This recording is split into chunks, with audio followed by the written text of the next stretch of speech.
Thanks everyone for being here. Sorry we're a bit late. We had a little issue with the internet first. My name is Thiago, and talk is between me and Francis, and we're going to be talking about the process of making digitally before we actually make it for real. So it's a visual prototyping discussion. So Francis is a designer. My name is Thiago. I'm the founder of Lagoa. So the company builds a software for visual prototyping, and we just launched very recently, and we started seeing some interest from fashion designers and people that are trying to visualize things before they make it, and they try to visualize a real version of it before it's actually produced, because there's a cost process. So my background comes from the digital industry. So I was working in visual effects and 3D and entertainment products, and I was a creator myself for many years, and I'm just now getting into 3D printing, and with technology I'm trying to help Francis to build his things. Yes, and I'm a designer. My name's Francis Patanti, run a design studio based in Brooklyn. I trained originally as an architect, and I now run an interdisciplinary design studio. I have a background in CGI, engineering, and design. And we'll show some of the work today, but visualization is a very important part of the work. We work entirely digitally. We work mostly with new modes of manufacturing, including 3D printing. We were just talking the other day, the work really goes from simulation to production, and that the role of drawing now in design is really one of simulation.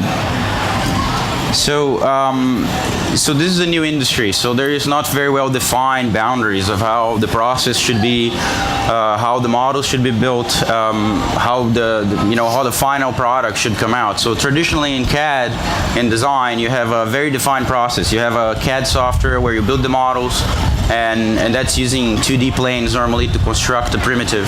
And at the end, you get it milled, or you get it extruded, you get it made somehow. That process is completely changing with 3D printing, and the reason is because you can get anything, and you can get to a print from anything to anything, basically. So the maker process is very different. So traditionally, this CAD software like AutoCAD or SolidWorks that build geometry, they're all built for exactly for that, to build 2D geometry and then get to a 3D model. Today is basically, like in the case of Francis, the simulation is a very important case. So he can talk a little bit about how that works for him. Just switch it over. Yep. Okay. Now you're gonna see some pretty pictures. Come back. Let's come over here. The other one. The other one. There we go. Okay.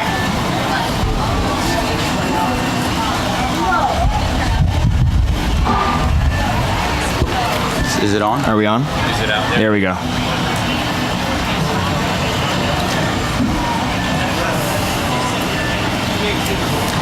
So the process of simulation is basically the process of using time to actually create a model.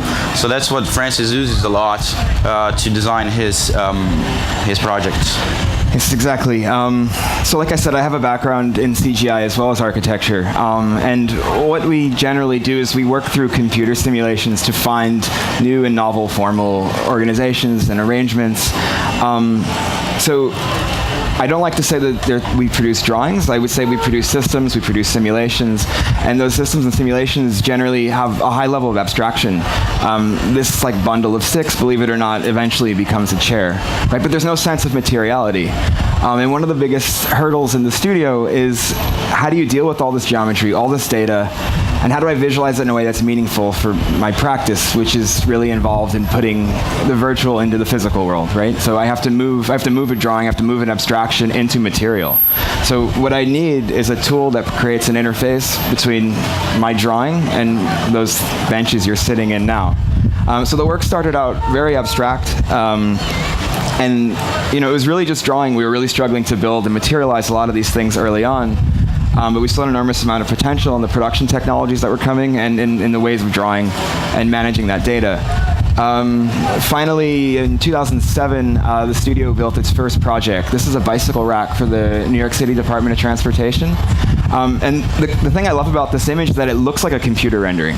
And like I said earlier, I work with polygons, I work with media, I don't work with materials, right? I sculpt this in a digital environment. So the early work was so heavily informed by my understanding of what I would consider to be a digital materiality. And the early work really became all about materializing things in car paint, right? So it was really, the aesthetic at this stage was really because I had poor visualization tools. But it was something that, it made the work what it was. And I still think there's something really important in the aesthetics of that environment. So this is the piece being 3D printed. All the parts were directly 3D printed on large 3D printers that are used to print car parts. And then they were finished with an automotive paint, right? But this is the part of the process that the computer has a hard time simulating. And very often, you produce geometry and you produce output, but I don't know what I'm getting into when I start the material process. And I think at this stage we had poor visualization tools, but had we had better tools, we might have actually used real materials. So anyway, after we built our first project, I became much more interested in materializing and creating objects. I wasn't interested in drawings anymore. So I was wondering, how could I take these are abstract drawings. They're generated computationally. They're generated from algorithms. They have nothing to do with physicality, but they're processed through tools that are digitally controlled. This is a CNC routed mirror, and we mapped these algorithms into the tools in order to create contours and deflections in the surface. And these are all things that need to be anticipated by a designer. You need an environment where I know what the ramifications are of the decisions that I'm making before I make them. Prototyping costs can be very expensive and timely. So on these cases that we're seeing here, the chances are you're gonna start doing this. You're gonna be seeing this shaded 3D view, and you're gonna have no idea what the final product is gonna look like until you actually get there and you produce it. So that's what we're trying to break the boundaries is see these things before they are actually made. It's very hard to say what something looks like without rendering first. Right. So this is a visualization. This is a sample of the material, right? I mean, the renderings are getting better, and we're getting closer to the materials. There's less surprises. I know what I'm working with. This is a dress that's kind of fascinating, actually, when you see moving it. There are all these joints and parts, and this case specifically was very interesting for us to bring because he never saw the dress before it was made. That's right. So there was so much geometry in this dress. This was all I saw before I sent the parts to the fabricator. I did not have enough power locally in the computers in the studio to visualize the dress in its entirety. I could see pieces, but this was about the best I could do. So it was really a leap of faith to send this out. One of the great things about Lagoa is it's a cloud-based platform. So I can render this. You need many machines to render things like this. And that's a lot of overhead for a small studio to carry. So Lagoa is a really excellent platform for really outsourcing the computing power that we need to visualize a lot of these projects. Should we jump into the... Yeah. Okay. So now we're going to show you guys a little bit of how that process is taking place in a Kieran project.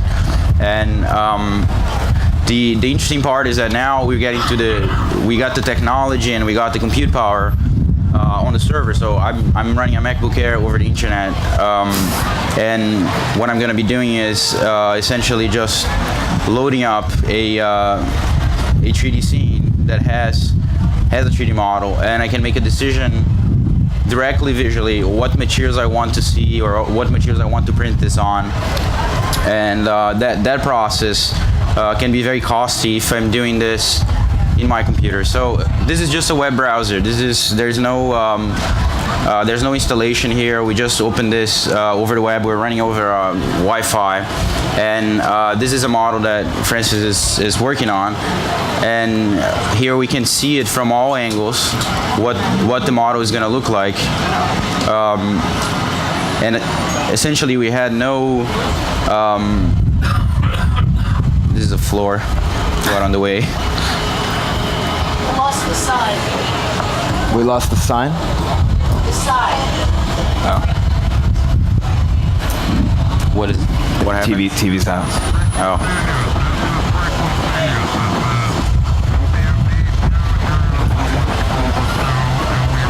Oh, this is the sky. Okay. Okay. So this one is an environment, which makes it a little bit more interesting as well. But just going through the process here. So this is the model. So this came out of a simulation, I assume, or some kind of algorithm design tool. And here we can make a decision if this is going to be gold. We can just say, you know, show me this object in a gold version, and I have a gold version of this. And that allows me to make the decision if this is really the material, the final material, or this is the material that we want to see this object when we print it. And we can look at it from all angles. We can make we can make assumptions about the material, but you also can make assumptions about what the user is gonna experience when he sees this live. Right, and from my perspective, this lets me know maybe I need to change the cross section. I need to have just slightly different angles to catch the light differently.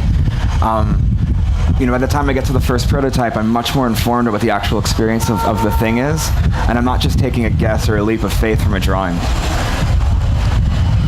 The other thing that this allows us to do is realize scale differences, which is a major part of the printing process. So if this thing was bigger, the color changed. And the reason why the color changes is because the material is a physical material in our system, and the light absorption, so as the light passes through the material, if it's a bigger material, you're going to have more light absorption. It's a small material, the light's going to pass through. So the scale differences are huge, because sometimes you do a visualization and without realizing that a small object is going to be more transparent, because this is all printed in plastic or some kind of polymer that won't have a lot of density sometimes. So that's the kind of visualization that we're talking about. You're able to see all these things before you make them. You essentially can make a choice if this is what you want to make, really, if it's worth spending the time and the money on it, and this can highlight, like, impact quite a lot the final result of the product that you're working on. We have more examples with more complex scenarios, so just jump on something else. And by the way, this is all free. You can just go online and create an account.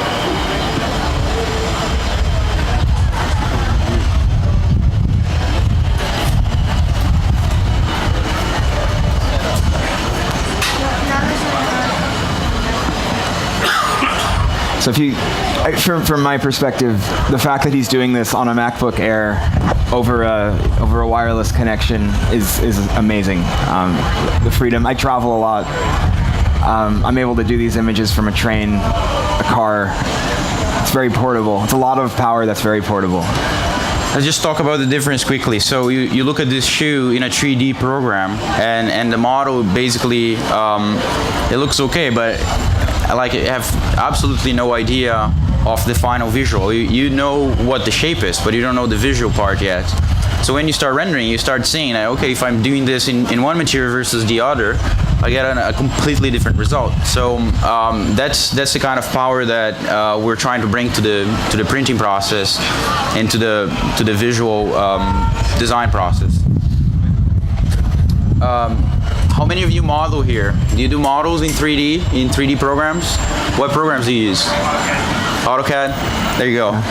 That's an easy process. But if you were to take a picture of a thing, or if you use some scanning technique like Photofly or some kind of simulation software, the possibility is that everything is going to be intercolliding and things are going to be very messy. They're going to have a soup of triangles, and at that point the visuals matter a lot. I'll open something else. I think we're at 5. They said we're 5. Yeah, we should start questions. Okay. Yeah. So if you guys have questions that we can help answer. Yeah. What software do I use? We use a lot of different softwares. Predominantly, it's Maya and Rhino, and Zbrush. Quite a bit of Zbrush lately. I have not.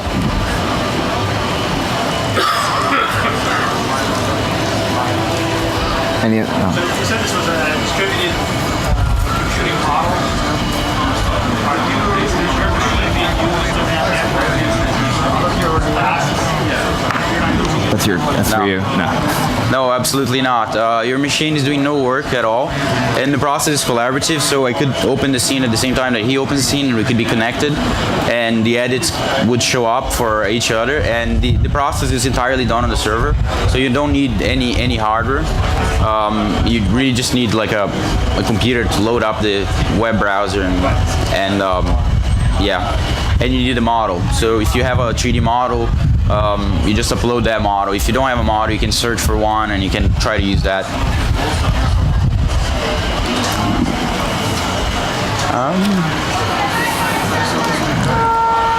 Any more questions that we can help answer? No. Well, I'll finish by showing something else that's completely different, but I wish to see printed one day. A person.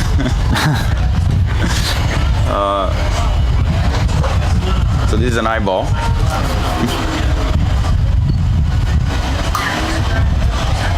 It takes a little bit of time.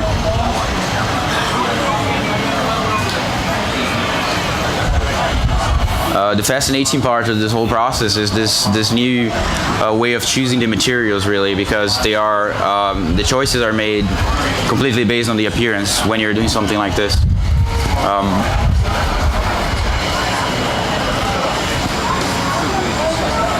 There we go.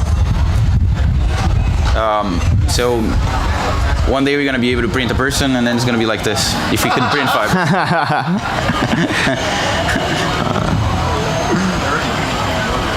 All right. Thank you. Thanks very much. Thank you.